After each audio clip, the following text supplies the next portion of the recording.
Okay, so in this video, I am going to complete a version of the practice final exam. This will be the same version of the PDF that I sent as well.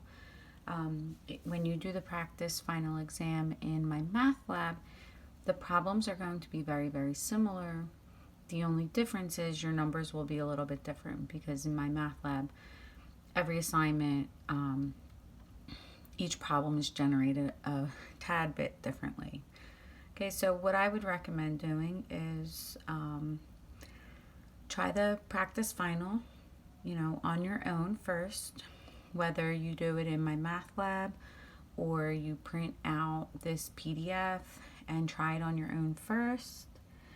And then if you're struggling with the problems, you can go to the specific problems and just watch those. Or, you can watch the whole thing through.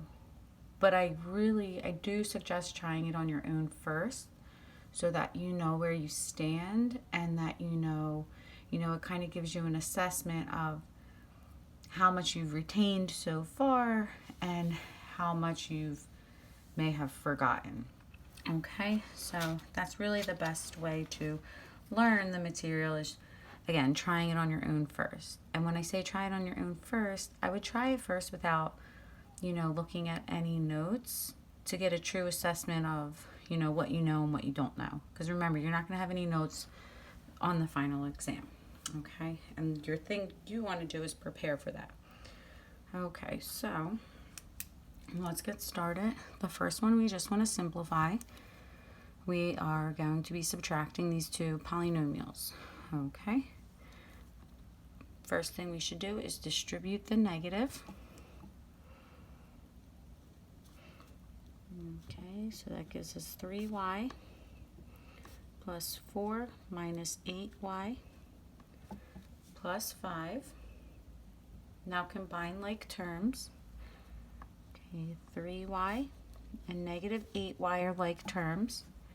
So we'll add those together. That gives us a negative 5y.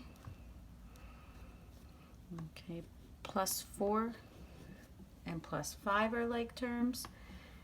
We'll add those and that gives us a plus 9.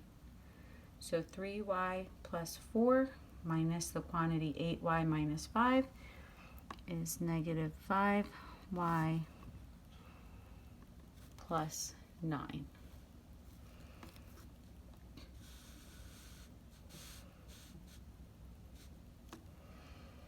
Okay, the next problem. Simplify the following expression. So it's a very similar problem, but actually there is two distributing steps. Okay, so first thing we'll have to distribute the 1/5. Okay, so 1/5 times 35x. It's just 35 divided by 5, so that gives us a 7x. Then 1/5 times a negative 30, so if it's 30 divided by 5, that would be 6, and it's a minus 6 because of the negative here. Okay, now we'll distribute the negative 1/3 to the second set of parentheses. Negative 1/3 times 12x, so we can do 12 divided by 3. That's negative 4x. And then negative 1/3 times negative 7y. Since we can't evenly divide 3 from 7, 7 divided by 3, that doesn't simplify. We would just have the negative negative, so it's positive. 7 over 3, because the 7 over 3, 1/3 times 7 is 7 over 3, and y. Okay, next step is let's combine any like terms that we have. We have 7x and negative 4x are like terms, so let's add those. 7x plus a negative 4x is 3x. There aren't any other like terms, so we'll still have the minus 6 and the plus 7 over 3y. Okay, so this expression simplifies to 3x minus 6 plus 7 over 3y. Okay, let's move on to the next.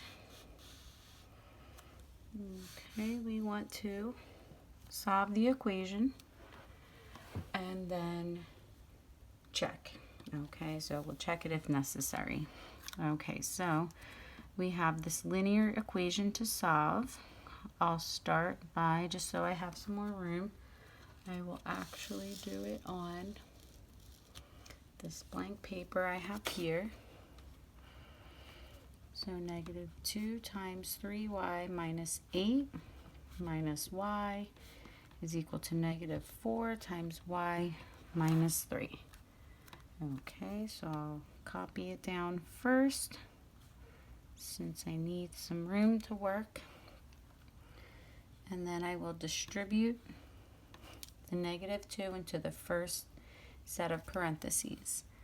Negative 6y plus 16, and then here's still the minus y. Okay, here's my equals. I'll distribute this negative 4. So we have negative 4y plus 12. Okay. So first I'll work on simplifying this side of the equation since I have some like terms. Negative 6y and negative y are like terms. That gives me a negative 7y. Here's my plus 16 equals negative 4y plus 12. Now I can isolate the y. So I'll just add 4y to both sides.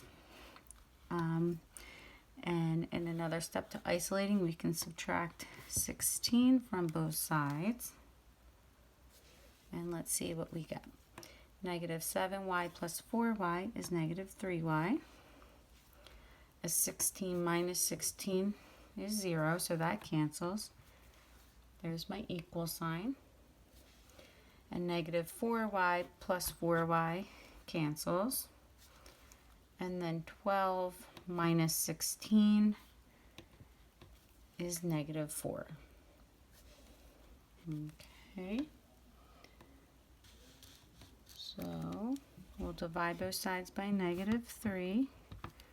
And we get y is equal to 4 over 3. Okay, this is a simplified fraction. I'm not going to double check it. You know, I always say if you have time, you can double check. But I would really wait to make sure you have time before you start double checking them all, just so you don't run out of time. Okay, so the solution is, so that's A, we got a solution, and the solution is 4 over 3.